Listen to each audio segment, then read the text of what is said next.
Epilepsy Case Study, Raymond Rousseau, by Quinn Lutz, Dalton Akos, and Hannah Fagan. Raymond Rousseau suffers from epilepsy, a neurological condition known commonly as a seizure disorder because its most prominent symptom is episodes of one or multiple seizures. According to the CDC, Centers for Disease Control and Prevention, in 2013, approximately 65 million people worldwide and 0.6% of children worldwide suffer from this condition. Generally caused by disturbances in the electrical activity of the brain, epilepsy can be temporary or permanent. Our patient, Raymond Rousseau, is a 10-year-old boy from Pasco, Washington. He is currently in the 2nd grade, living with his mother and father, who are happily married. He has no family history of seizures, and his only history of medical procedures is the fix to a broken arm from snowboarding when he was 8. His mother reports that he spends about 3 hours a day watching TV, 1 hour a day playing video games, and 1 hour 3 days a week playing soccer.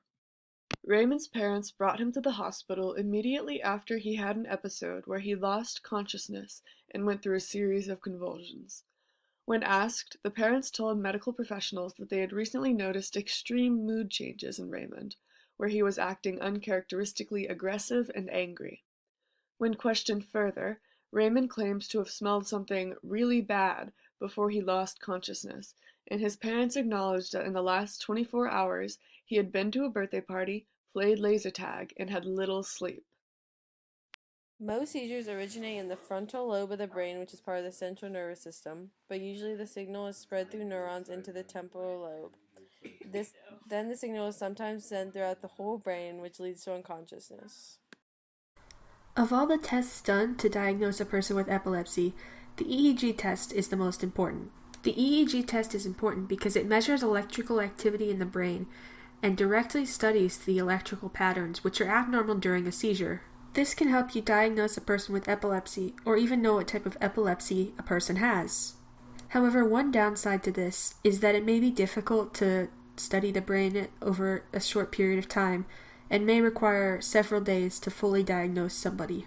MRIs and other tests that give images of the brain may also be performed. Additionally, blood tests may be done to ensure that the seizures are not caused by a different problem. Finally, a standard physical test will be given to examine the health of the individual. There are many different treatments to help control the number of seizures that patients with epilepsy have. There is medication, which is called anti-epileptic medicine, also known as anticonvulsant medicine. Most patients that use these their seizures just decrease so much that they can discontinue it after a couple of years, except the side effects include fatigue, dizziness, and depression. And these medications are usually 75% successful. There are also multiple surgeries that can be performed. If safe, the surgeons can remove the section of the brain that causes the seizures. This is the most successful procedure. If the seizures are in a portion of the brain that controls movement or speech, then most likely you'll be awake for a section of the surgery. And every so often, somebody in the operating room will ask you a question just to make sure things are running smoothly. And if the section that the seizures originate from cannot be removed, the surgeons will perform a multiple subile transection, which is basically when they cut multiple times into the brain to prevent the spreading of the seizures. There is also a thing called vagus nerve stimulation, which is when doctors insert a vagus nerve stimulator, which is like a pacemaker in the heart, but it's in the brain, and connect wires to the vagus nerve in the neck. Then they send a burst of energy to the nerve, and this usually decreases the amount of seizures by 20 to 40%. Although epilepsy is not fully curable, the seizures associated with it can be controlled through diet changes, surgery, and medicine. Having epilepsy does not necessarily mean that the patient will have a shorter lifespan. There are people with more extreme cases of epilepsy, but most people can control their seizures enough to prevent it from having any long-term impact on their life. In fact, studies have shown that about 70% of patients with epilepsy can become seizure-free after being treated, meaning that someone with epilepsy still has a very good shot at living a normal life.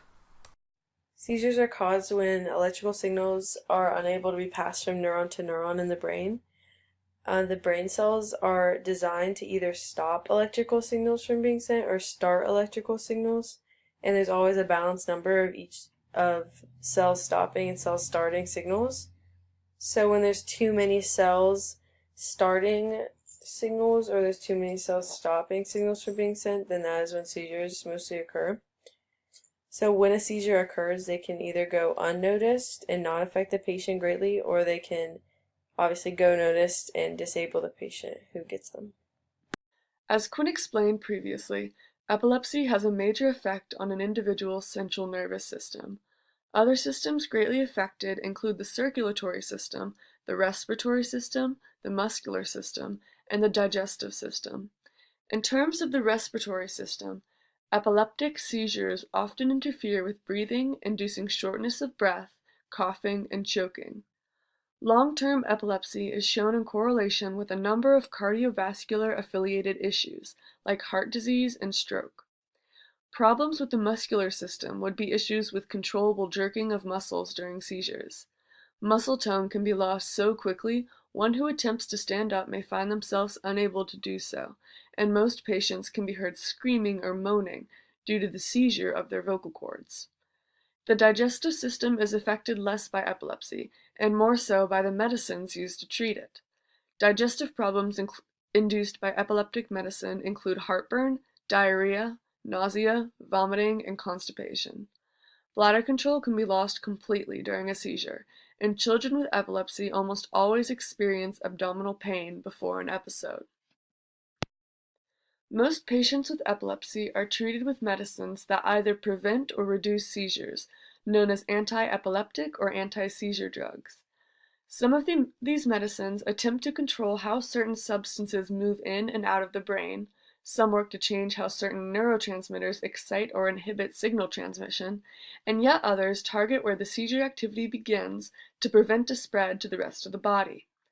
There are an abundance of such medicines available to patients with epilepsy, so one can almost always be found to make a condition more manageable, with minimal side effects. For those few exceptions where medication won't work, surgery is an option.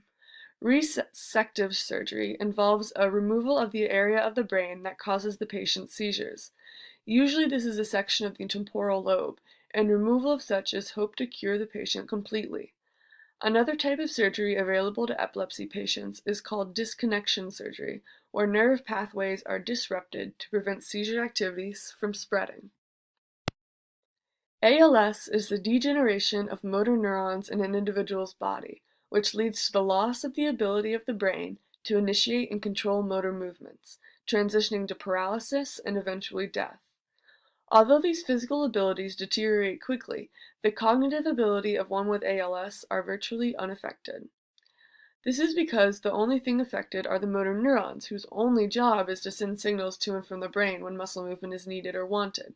Sensory and interneurons, as well as the various regions of the brain in charge of thought and observation, remain unaffected.